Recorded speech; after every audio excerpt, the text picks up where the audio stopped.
शोभन आश्रम में ब्रह्मलीन हुए श्री 1008 स्वामी विरक्तानंद जी महाराज को कानपुर ही नहीं आसपास के जिलों में शोभन सरकार के नाम से भक्त पुकारते थे। उनके तमाम भक्तों ने अपने वाहनों पर शोभन सरकार भी लिखवा रखा है।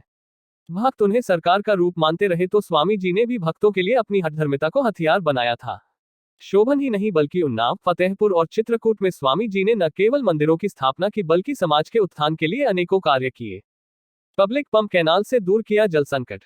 कानपुर नगर से करीब 35 किलोमीटर दूर टाउन एरिया शिवली से पांडु नदी बहती है। करीब 15 साल पहले तक हालात ये थे, तटवर्ती गांवों में नदी का पानी भी काम नहीं आ रहा था। कारण था कि नदी की गहराई अधिक थी और किसानों के खेत ऊंचाई पर थे। किनारे स्थित खेतों के किसान तो पंपिंग सेट लगाकर सिंचाई कर लेते थे, पर दूरस्थ गांवों के लोग बारिश पर ही निर्भर थे। पानी की कमी से धीरे धीरे खेत बंजर होते जा रहे थे। शोभन सरकार से समस्या देखी नहीं गई और उनके भागीरथ प्रयास से क्षेत्र में मानो गंगा ही उतर आई। उन्होंने पब्लिक कैनाल परियोजना को साकार करके बंजर भूमि को नवजीवन दिया। पब्लिक कैनाल का निर्माण शुरू कराया। ये देख आसपास के गांवों के ग्रामीण भी श्रमदान के लिए साथ आने लगे। बिना किसी सरकारी मदद से करीब 30 ट्रैक्टर, 2 जेसीबी व 250 मजदूर काम पर लग गए। 3 माह में ही एक पब्लिक कैनाल व 3 झीलों का निर्माण हो गया। कैनाल में पानी की कमी न रहे, इसके लिए शोभन सरकार के निर्देश पर तली से 10 फीट और मुहाने से 15 फीट चौड़ाई वाली नहर के लिए पांडु नदी में लगाए पंपिंग सेट से 2.5 किमी पर 5 मीटर गहरी झील बनाई गई।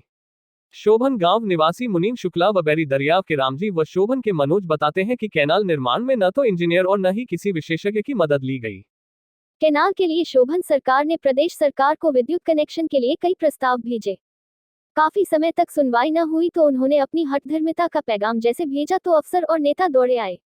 तत्कालीन सरकार के वरिष्ठ नेताओं के अनुमोदन में पर अफसरों ने तत्काल पंप कैनाल के लिए विद्युत कनेक्शन कराया। कैनाल शुरू हो जाने के बाद 40 से अधिक गांवों को राहत मिली।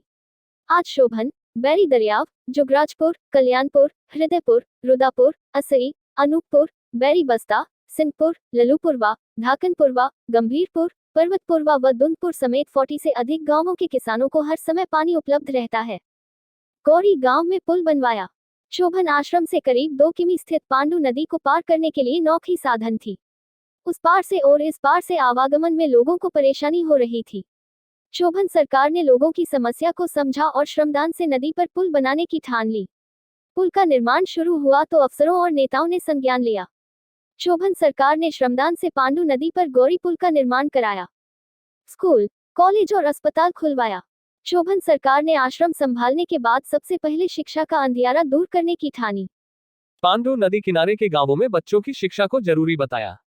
शोभन गांव में जूनियर और इंटर कॉलेज बनवाया, जहां आज हजारों बच्चे शिक्षित हो रहे हैं। इसके साथ आश्रम से संभरपुर रोड पर आरोग्य धाम अस्पताल बनवाया, जहां अपने एक शिष्य डॉक्टर को नियमित बैठने का निर्देश दिया। वह काफी दिनों तक अस्पताल की बागडोर संभालते रहे। बाद में उनका निधन होने पर दूसरे शिष्य डॉक्टर अब अस्पताल को संचालित कर रहे हैं। शोभन सरकार की हट के आगे झुकी सब